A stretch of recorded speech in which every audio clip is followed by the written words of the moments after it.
अब यहाँ देख लो, चैप्टर 14 में मैं बता रहा था मुझे क्या निकालने हैं बाबू, समांतर माध्य।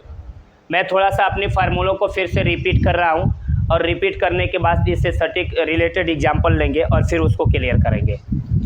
यहाँ देख लीजिए, हम ये क्लास 9th में या अंक गणित में क्लास 8 में औसत मान निकालने के लिए हम कुछ अपने तरीके अपनाए थे कि हमारे पास बहुत सारी संख्याएं दी हुई थी। हम क्या कर रहे थे, उन सभी संख्याओं को जोड़ करके उनकी टोटल संख्या से भाग दे रहे थे, तो हमारा क्या निकल जा रहा था, औसत मान। क्या निकल रहा था उस समय, औसत मान। अब उसी औसत मान को हम इस सांख्यिकी वाले चैप्टर में क्या नाम रखे हैं, समांतर मैथ। दोबारा सुन लीजिए, जो क्लास 8 में या 9 में हमारे पास संख्याओं के बहुत सारे समूह दिए गए रहते थे और उन संख्याओं के बहुत सारे समूह में मुझे औसत मान निकालना रह रहा था, तो जितनी संख्याएं दी हुई होती थी उन सभी का योगफल ज्ञात करते थे और उनकी संख्या से भाग दे देते थे, तो औसत मान निकल जाता था। इस औसत मान को हम सांख्यिकी में कहते हैं समांतर माध्य। तो जैसे औसत मान निकलता है सेम वैसे ही समांतर माध्य निकलता है। इसमें भी संख्याओं की बहुत सारी समूह दी जाएंगी, हम उन सभी का योगफल ज्ञात करेंगे और उनके योगफल में जितने उनके नंबर्स होंगे हम भाग दे देंगे, समांतर माध्य निकल जाएगा। लेकिन इसमें थोड़ी सी तरीके डिफरेंट होंगे। अब वह थोड़ा सा तरीका डिफरेंट क्या होगा, मैं फार्मूले रिपीट कर रहा हूँ। हमारे पास संख्याएं ये दी हुई हैं x1 x2 x3 dot dot xn और इनकी बारंबारता दी है कि x1 f1 बार आया है, x2 f2 बार आया है, x3 f3 बार आया है और xn fn बार आया है। तो इसका समांतर माध्य निकालिए। तो इसमें थोड़ा सा यही काम कर देते हैं कि जो संख्याएं दी हुई होती हैं और जो उनकी बारंबारता होता है उन दोनों का हम गुणनफल निकालते हैं। जैसे xi इंटू क्या निकालते हैं, fi। तो x1 का गुणा f1 में होगा तो x1 f1, x2 का गुणा f2 में होगा x2 f2, x3 का f3 में होगा x3 f3, ऐसे डॉट डॉट xn का fn में होगा तो xn इंटू क्या होगा, fn। बोलो क्लियर है। अब इनका समांतर माध्य निकालना होगा। xi fy वाले टर्मों का योगफल करेंगे और fi वाले जितने टर्म होंगे इनके योगफल से क्या करेंगे, भाग दे देंगे। हमें क्या प्राप्त हो जाएगा, यहाँ पे समांतर माध्य। क्या निकल जाएगा, ये समांतर माध्य। ये इतना। अब समांतर माध्य को किससे लिखेंगे, x बार से। तो x पे बार बराबर क्या हो गया, सिग्मा fi इंटू एक्स आई। अब बट्टे में ये क्या हो गया, सिग्मा fi। ऐसे हमारा समांतर माध्य निकल गया। तो समांतर माध्य का परिभाषा बोलना होगा तो क्या बोलेंगे, किसी दी हुई संख्याओं के औसत मान को समांतर माध्य कहते हैं। सिस्टमेटिक डेफिनेशन क्या बोलेंगे, किसी दी हुई संख्याओं के औसत मान को हम क्या कहते हैं, समांतर माध्य। यानी ये किसको रिप्रेजेंट करता है, औसत मान को। तो सिंपल बोलेंगे, किसी दी हुई संख्याओं के औसत मान को समांतर माध्य कहते हैं और इसे x पे बार से प्रदर्शित करते हैं। बोलो ये चीजें क्लियर हो गया। अब इस बेस पे हम एग्जाम्पल ले रहे हैं और एग्जाम्पल लेके और क्लियर कर रहे हैं कि संख्याओं का समांतर माध्य कैसे निकालेंगे। जैसे हमारे पास यहाँ प्राप्तांक दिया हुआ है, एक एग्जाम्पल में यहाँ दिया है प्राप्तांक और यहाँ पे दिया है विद्यार्थियों की संख्या। विद्यार्थियों की संख्या, तो हम प्राप्तांक को किससे लिख लेंगे, xi से, और विद्यार्थियों की संख्या को किससे लिख लेंगे, fi से। और समांतर माध्य में xi और fi के अलावा एक काम क्या है करना है, xi या गुणे fi, ये निकालना है ना। तो बस लास्ट में हम एक ये काम कर लेंगे, xi इंटू क्या निकाल लेंगे, fi। इसमें कोई प्रॉब्लम तो है नहीं। अब देखिए, इसमें जो प्राप्तांक है उन प्राप्तांकों को लिखते हैं, फिर विद्यार्थियों की संख्या को लिखते हैं, फिर xi इंटू fi ज्ञात करते हैं, उसके बाद आगे की प्रोसेस करेंगे। अब हमारे पास देखिए, यहाँ आया है प्राप्तांक 10,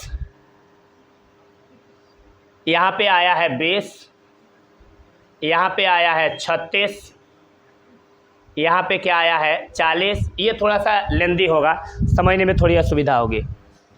मैं छोटा छोटा प्राप्तांक ले रहा हूँ, क्यों भाई, जैसे मैं ये बोल रहा हूँ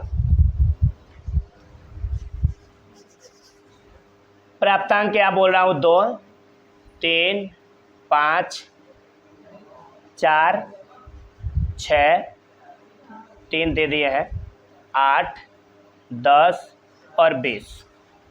मैं ये बोल रहा हूँ ये प्राप्तांक है। प्राप्तांक का मतलब किसी टेस्ट में ये कितने नंबर पाए हैं ये है।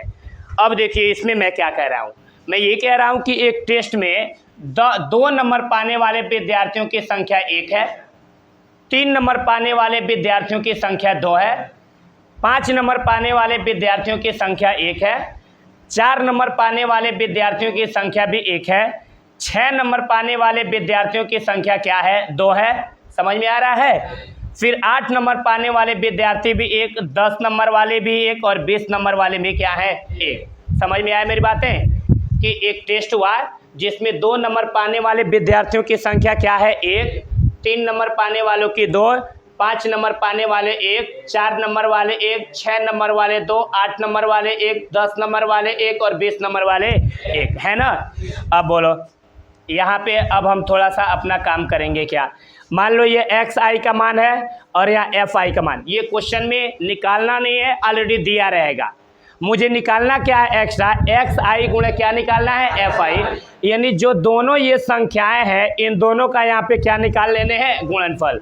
गुणा करो है 2 एक करने क्या हो जाएगा 2, ये 3 दूनी के 6, ये 5 एक करने 5, यहाँ देख लो 4 एक करने 4, यहाँ 6 दूनी के 12, ये 8 है करने 8 और ये 10 है करने 10 और यहाँ पे 20 है करने 20। पहले बोलो ये इतनी चीज़ें समझ आया कि नहीं आया, क्लियर है भाई। ये आपको क्वेश्चन में ऑलरेडी दिया रहेगा और हमें ये चीज़ें निकालना है।